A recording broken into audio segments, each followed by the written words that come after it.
Hello everyone, मेरा नाम है Shivansh Awasthi. Physics illumination by Shivansh के इस चैनल पर आप सभी का स्वागत है, जहां हम फिजिक्स को इजी और इंटरेस्टिंग वे में समझते हैं। तो आज से हम लोग क्लास 12th की फिजिक्स स्टार्ट कर रहे हैं, जिसका सबसे पहला चैप्टर आप लोग जानते होंगे इलेक्ट्रिक चार्जेस एंड फील्ड्स है। तो आज का लेक्चर बहुत बेसिक होगा। जो भी इलेक्ट्रिक चार्ज एंड फील्ड्स के वीडियोस आएंगे उनकी मैं प्लेलिस्ट बनाता जाऊंगा। जितने चैप्टर आएंगे उनकी प्लेलिस्ट बनती जाएगी। हाँ, सारे रेलिवेंट टॉपिक कवर होंगे। क्लास 12th जेई नीट से रिलेटेड आज बड़ा बेसिक सा लेक्चर होगा, छोटे मोटे कॉन्सेप्ट हैं।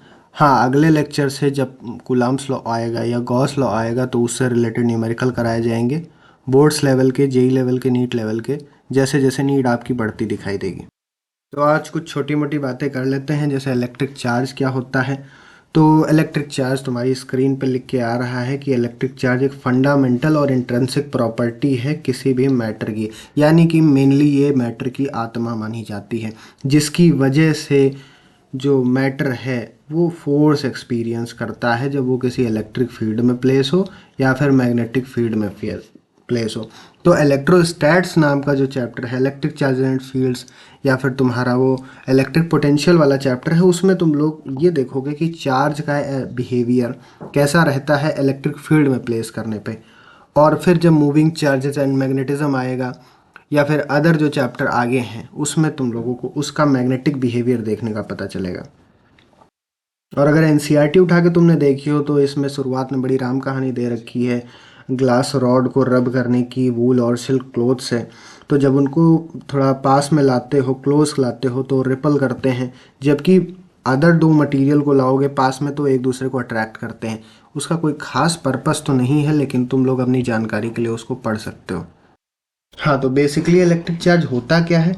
ये मैटर की वो प्रॉपर्टी है जो किसी भी पार्टिकल को फोर्स फील करने पर मजबूर करती है, किसी भी पार्टिकल को जो चार्ज पार्टिकल है। हर एक पार्टिकल चार्ज नहीं होता है, क्योंकि वो न्यूट्रल सिचुएशन में भी हो सकता है। Number of electron, number of, जैसे तुम लोगों ने एटम के बारे में सुना होगा, number of electron number of proton के बराबर है तो वो न्यूट्रल हो जाता है।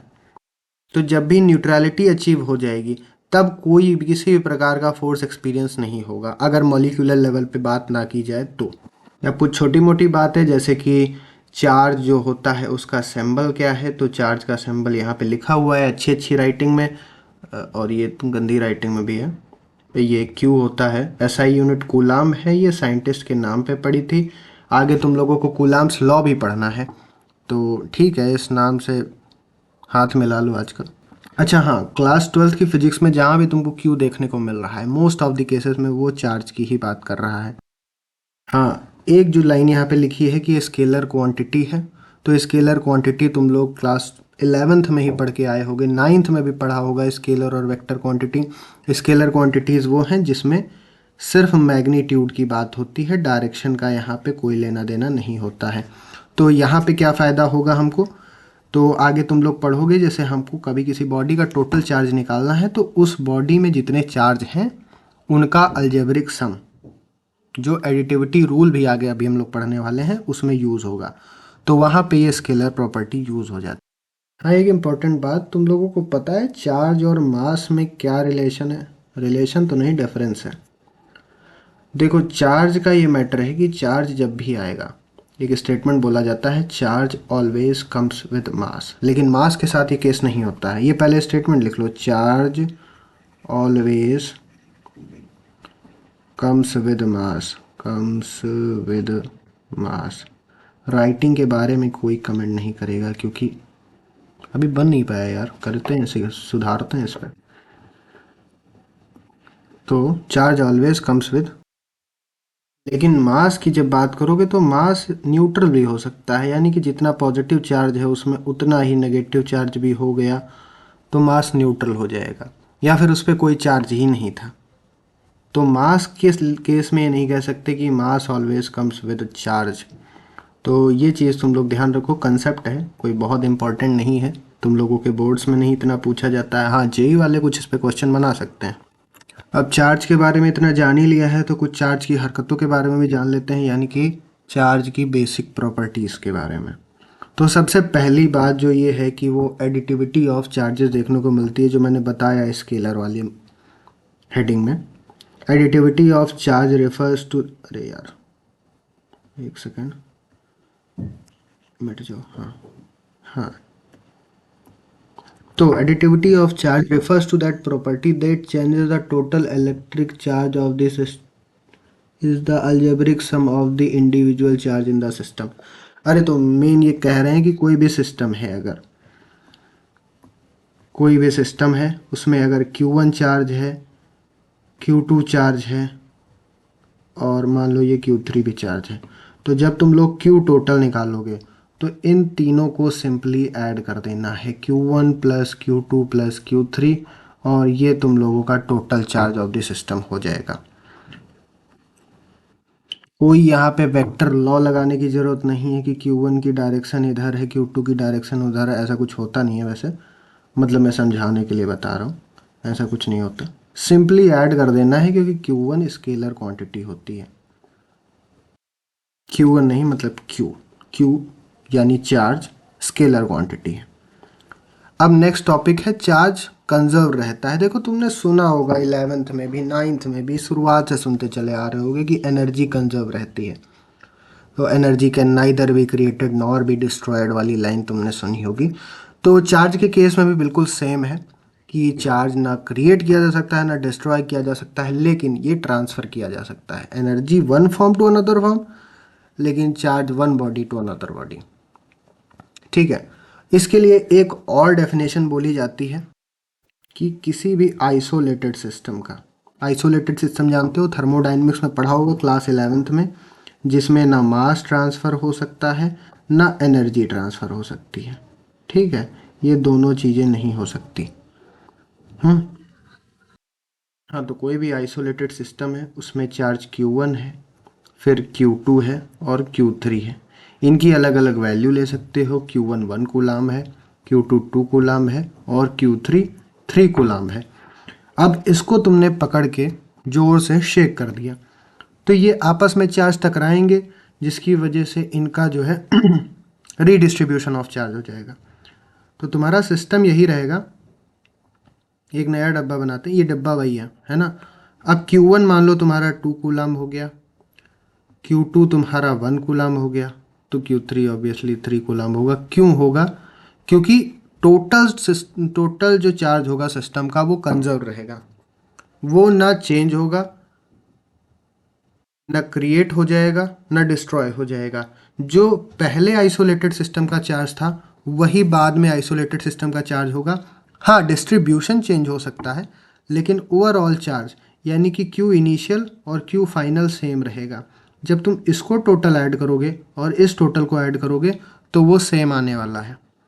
चलो एक एग्जांपल से बता ही देते हैं क्या था हमारा पिछला एग्जांपल। Q1 1 कूलाम था, Q2 2 कूलाम था और Q3 3 कूलाम था। और बाद में हमारा Q1 2 कूलाम हो गया था, Q2 1 कूलाम हो गया था, तो Q3 कितना होगा? तो हम यही ऊपर दी हुई इक्वेशन लगाएंगे, Q1 final Q1 initial is equals to Q final, sorry मैंने Q1 बोल दिया था क्या, Q final is equals to Q initial. तो Q1 plus Q2 plus Q3 is equals to, इन पे सब में डैश लगा लो क्योंकि रिप्रेजेंटेशन अलग होना चाहिए। तो Q1 dash plus Q2 dash plus Q3 dash. इधर सॉल्व कर लेते हैं। तो Q1 हमारा 1 था, 1 कूलाम, प्लस Q2 हमारा था 2 coulomb, plus Q3 3 coulomb is equals to, यहाँ पे 2 कूलाम प्लस, नहीं दिख रहा है क्या? यहाँ कर लेते हैं। तो ये 1 coulomb plus 2 coulomb plus 3 coulomb is equals to Q1 dash था 2 कूलाम प्लस Q2 डैश था 1 कूलाम 1 प्लस Q3 डैश हमको निकालना था। तो यहाँ से जब हम लोग Q3 डैश निकालेंगे तो वो आ जाएगा 3 कूलाम। सिंपल है, सॉल्व करके देख लो। मेरा मतलब था कि एक क्वेश्चन कर लोगे तो समझ में आ जाएगा।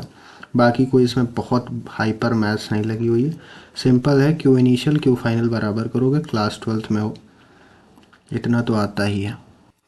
अब ये जो प्रॉपर्टी है क्वांटाइजेशन ऑफ चार्ज, ये इम्पॉर्टेंट। सबसे पहले स्टेटमेंट पढ़ लेते हैं।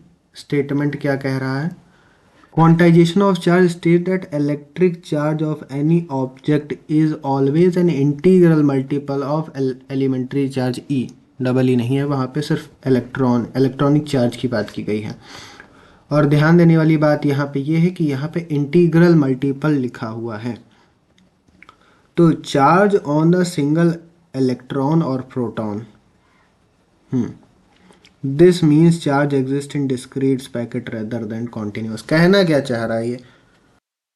कहना बस इतना है कि जब भी कभी तुम चार्ज ट्रांसफ़र करोगे, बोला था ना इक्वेशन में कि चार्ज को क्रिएट नहीं कर सकते, डिस्ट्रॉय नहीं कर सकते, ट्रांसफ़र कर सकते हैं from one body to another body. तो ट्रांसफ़र की कुछ कंडीशन होगी ना। कैसे ट्रांसफ़र होगा? बीम्स की फॉर्म में ट्रांसफ़र हो जाएगा, और ट्रांसफ़र होगा तो कैसी क्वांटिटी? तो इनका कहने का मतलब है कि इलेक्ट्रॉन या तो एक इलेक्ट्रॉन ट्रांसफ़र कर सकते हैं, या दो इलेक्ट्रॉन ट्रांसफ़र कर सकते हैं, या तीन इलेक्ट्रॉन ट्रांसफ़र कर सकते हैं। और प्रिसाइजली बात करूँ तो +-1 इलेक्ट्रॉन, +-2 इलेक्ट्रॉन, और +-3 इलेक्ट्रॉन, इस तरीके से ट्रांसफ़र चल सकता है। हम कभी ये नहीं कर सकते कि हमने 1.5 इलेक्ट्रॉन ट्रांसफ़र कर दिया, या फिर 0.71 इलेक्ट्रॉन ट्रांसफ़र कर दिया, या फिर 2.67 इलेक्ट्रॉन ट्रांसफ़र कर दिया। ऐसा पॉसिबल नहीं है किसी भी केस में। अब ऐसा क्यों है? क्योंकि काफ़ी रिसर्च करने के बाद ये पता चला कि इलेक्ट्रॉन सबसे छोटा पार्टिकल है जो इंडिपेंडेंटली एग्जिस्ट कर रहा है। मेरी बात ध्यान से सुनना, इलेक्ट्रॉन से भी छोटे पार्टिकल एग्जिस्ट करते हैं, लेकिन वो इंडिपेंडेंटली नहीं एग्जिस्ट करते, इंडिपेंडेंटली नहीं एग्जिस्ट करते हैं। इलेक्ट्रॉन ऐसा पार्टिकल है, ऐसा स्मॉलेस्ट चार्ज पार्टिकल है जो इंडिपेंडेंटली एग्जिस्ट कर रहा है। तो जब भी हम लोगों को चार्ज का ट्रांसफ़र करना होता है तो सबसे स्मॉलेस्ट यूनिट इलेक्ट्रॉन होती है, उसी से ट्रांसफ़र होता है, जिसके इंटीग्रल मल्टीपल से इलेक्ट्रॉनिक चार्ज ट्रांसफ़र होता है।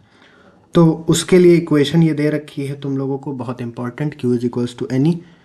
तो इसमें तुम लोग अगर करंट इलेक्ट्रिसिटी आगे पढ़ोगे जाके, अगर क्या पढ़ोगे, तो उसमें एक करंट की का फार्मूला होता है I is equals to Q/T।